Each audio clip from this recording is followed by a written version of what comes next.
We are an ahistorical society, and it's absolutely mandatory that we remember the period of communism, which represented an existential threat to the civilized world.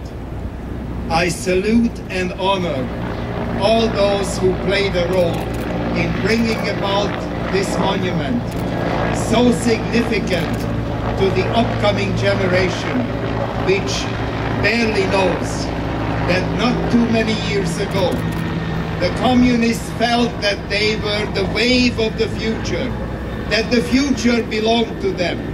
And it took a handful of powerful political leaders in this country and elsewhere, Republicans and Democrats, and individuals of all political persuasions, to recognize the difference between free and open and democratic societies and communist tyranny. Since we are an ahistorical society, it is probably up to me, who spent most of his life in the 20th century, to point out that communism was not the only monstrous phenomenon determined to destroy free and open societies. It was my privilege to fight against Nazism, and it was my privilege to fight against communism, and it is now my privilege to fight against Islamic terrorism determined to take us back 13 centuries.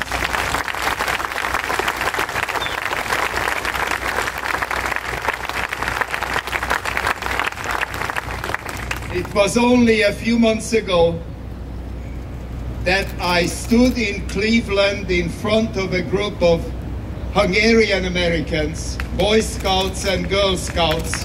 There they are.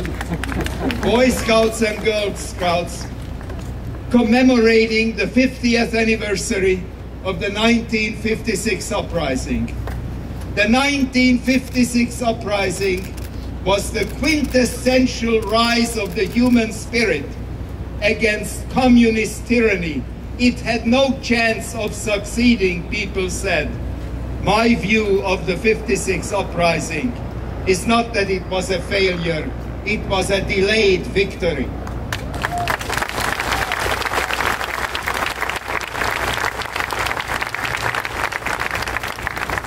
President Bush, who will be here in a few minutes, went to Budapest in November to commemorate that magnificent uprising, which is so symbolic of the human spirit, which is unwilling to live under tyrannies in North Korea, in Iran, in Afghanistan under the Taliban, in Cuba, and in all these other places where monsters take control of government and are denying religious, political, human freedom to all their people.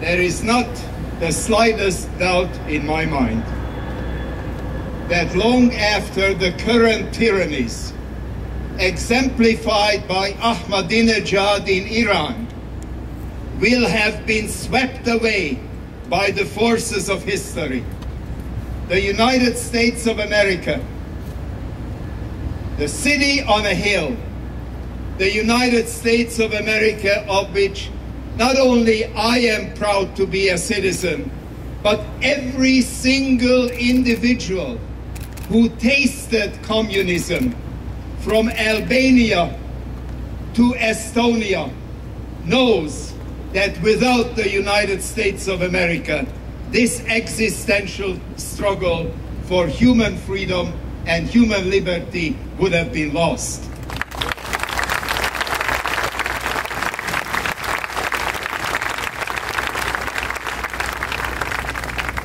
I am so glad that the era of Jacques Chirac and Chancellor Schroeder in Germany is now gone.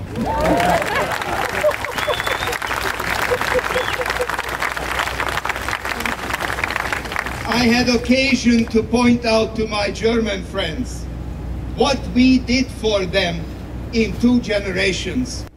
We saved them from Hitler. We gave them the Marshall Plan. We had a little sideshow called the Berlin Airlift, 253,000 flights to keep the people of Berlin fed and warm. And for 2 generations, we protected them from the Soviet Union. And when we asked Schroeder to stand with us, he told us where to go. I referred to him as a political prostitute, now that he's taking big checks from Putin. But the sex workers in my district objected, so I will no longer use that phrase.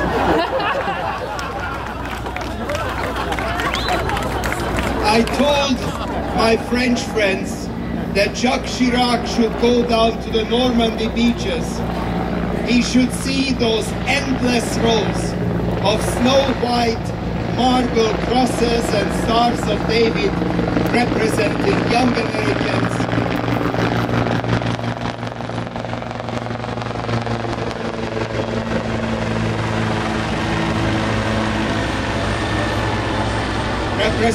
young Americans who gave their lives for the freedom of France under Angela Merkel in Germany and Sarkozy in Hungary, a Hungarian in France. Relations with Germany and France will take a very positive turn. We will rebuild the Atlantic Alliance. And just as today, NATO has accepted its responsibility of fighting the monstrous evil of the Taliban in Afghanistan, NATO will be revitalized in the coming years as the military arm of the civilized world to see to it that no Nazism, no communism, no Ahmadinejanism will prevail on this planet.